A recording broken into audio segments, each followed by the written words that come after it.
Discouragement क्या होता है?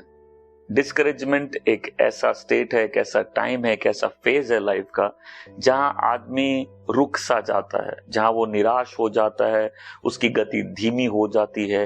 वो कई बार शायद बेड से जैसे उठने का मन नहीं करेगा, लगेगा कि जीवन वैसा नहीं चला जैसा मैंने सोचा था। हम उस बदलते समय, लाइफ के बदलते फेज में कई बार एडजस्ट नहीं कर सकते। कई बार लोगों की आशाएं टूट जाती है, ड्रीम्स टूट जाते हैं। कई बार लाइफ वैसे नहीं निकलती जैसे लोग सोचते हैं, और तब एक ऐसा स्टेट आता है जहां आदमी के कंधे झुक जाते हैं। वो आगे बढ़ने की जो रुचि होती है, जो उत्साह होता है, वो चला जाता है। कई बार लोग आगे नहीं बढ़ के पीछे की तरफ मुड़ जाते हैं। कई बार लोग भटक जाते हैं। कई बार लोग उस ट्रैक से भटक जाते हैं जिस ट्रैक में परमेश्वर ने उनको चलने के लिए बुलाया। कई बार लोग परमेश्वर की सिद्ध इच्छा जानते हुए भी अपने अंदर बिल्कुल शायद बल महसूस नहीं करते कि वो आगे बढ़ सके। अगर आज आप वही व्यक्ति हैं जो डिस्करेज्ड है, जो हताश है, निराश है, या आप वो व्यक्ति है जो बार बार उस डिस्करेजमेंट में फंस के अपने जीवन के बहुत सा समय आपने खराब कर दिया है, आज का वचन आप ही के लिए है। इसको बहुत ध्यान से सुनिएगा।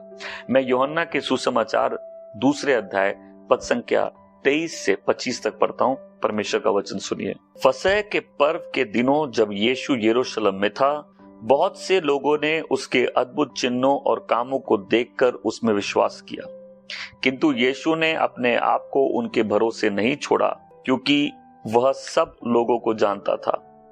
उसे इस बात की जरूरत नहीं थी कि कोई आकर उसे लोगों के बारे में बताए, क्योंकि लोगों के मन में क्या है उसे वह जानता था। यीशु ने अपने आप को लोगों के भरोसे नहीं छोड़ा।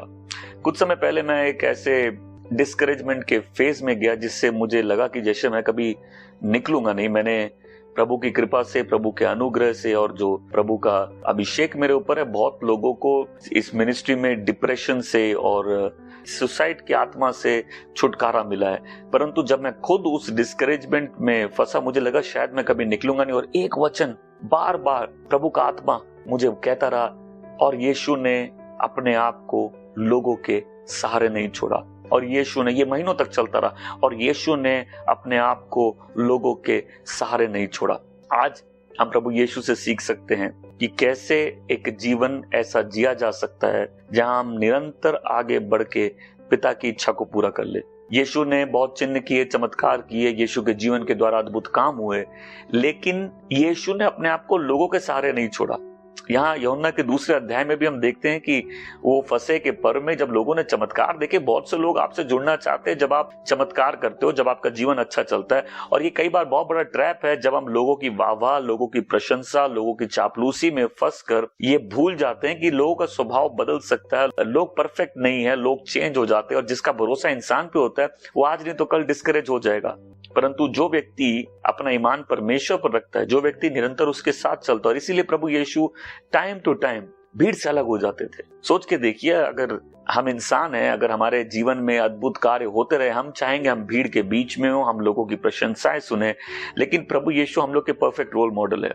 वो ना केवल भीड़ से अलग होते थे, वो अलग होके अपने लिए हमेशा समय निकालते थे कि वो परमेश्वर पिता की उपस्थिति में जाकर उनसे प्रार्थना दुआ करे। और क्योंकि यीशु ने अपने आप को लोगों के सहारे नहीं छोड़ा, इसीलिए वो वहां नहीं रहे जहां लोगों ने उनको एक्सेप्ट नहीं किया। ये कई बार मिनिस्ट्रीज भी ऐसी गलती करती है जहां हम एक्सेप्टेड नहीं होते, जहां हम रिजेक्टेड होते हैं, हम वहीं पड़े रहते हैं। जबकि कई बार लोगों के पास कोई सीधा वर्ड नहीं होता परमेश्वर से कि तुम वहीं रहो। हम बाइबल में एक पैटर्न देखेंगे, प्रभु यीशु जहां लोगों ने विश्वास नहीं किया वहां चमत्कार नहीं किया। ऐसा नहीं कि वो नहीं कर सकते थे, इसलिए कि लोग वहां उसको डिजर्व नहीं करते थे। पौल और बरनबास, जब वो निरंतर यहूदियों द्वारा उनकी मिनिस्ट्री को रेजिस्ट किया जाता था, उन्होंने परमेश्वर की इच्छा को डिस्कवर किया और जेंटाइल्स के पास, अन्य जातियों के पास गए जिन्होंने उनकी मिनिस्ट्री को रिसीव किया। प्रभु यीशु ने अपने चेलों को यही सिखाया था, जब तुम एक जगह जाओ वहां तुम रिसीव नहीं किए जाओ तो अपने पांव की धूल झाड़कर आगे बढ़ जाओ। जो हमारी मेहनत है जब वो बर्बाद जाती, परमेश्वर को पसंद नहीं है। अगर आपके पास कोई सीधा वर्ड नहीं है।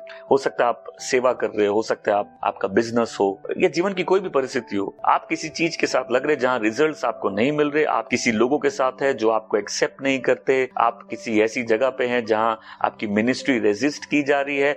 परमेश्वर ने बोला जाओ पूरे संसार में सुसमाचार बांटो।